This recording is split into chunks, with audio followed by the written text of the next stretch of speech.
Hello good morning my YouTube family. यो चाहिँ हो मेरो जेट प्लान्ट र जेट प्लान्ट चाहिँ अहिले समर सिजनमा एकदम राम्रो हुन्छ र ग्रोथ पनि एकदम दामी हुन्छ। यसलाई चाहिँ एकदम कम्ती पानी दिनुपर्छ। जब यसको माटो एकदम मुनि सुक्छ तब मात्रै पानी दिनुपर्छ।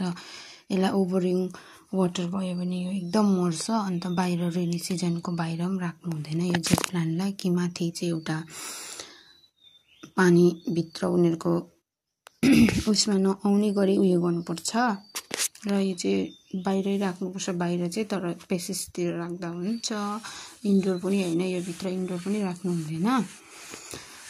बाहिर पेसेसतिर राख्न सक्नुहुन्छ तपाईँहरूले रेनी सिजनमा। र यो चाहिँ मेरो जेट प्लान्टको प्लान्टहरू। अन्त यहाँ चाहिँ स्नेक प्लान्टको पत्ताहरू चाहिँ धेरै मैला भएको थियो र माथिबाटै मैले पानी लाउँदै धोइदिएको। त यो चाहिँ जेट प्लान्ट हो।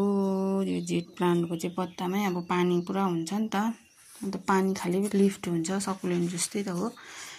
त्यही भएर यसलाई चाहिँ एकदम मुनि सुकिसक्दा मात्रै तपाईँहरूले पानी दिनुहोस्। अन्त म्याक्सिमम पनि 2-3 घन्टाले घामले भेटोस्। अहिले यो समर सिजनमा चाहिँ एकदम दामी हुन्छ यसको ग्रोहरू।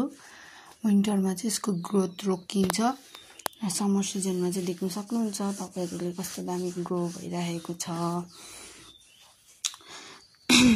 यो सानो मेरो भिडियोमा तपाईँहरूलाई आज धेरै दिनको बादमा मैले भिडियो लगाएको, र यो भिडियो कस्तो लाग्छ लाइक कमेन्ट अनि मेरो युट्युबलाई सब्सक्राइब गरिदिनुहोस् होला। अगर मेरो प्लान्ट्सहरू मन पर्यो भने ती भन्न चाहन्छु। र फेरि छिटै म तपाईँहरूको छेउमा एकदम दामी प्लान्टको भिडियो लिएर आउन सकेको होस्। Bye bye.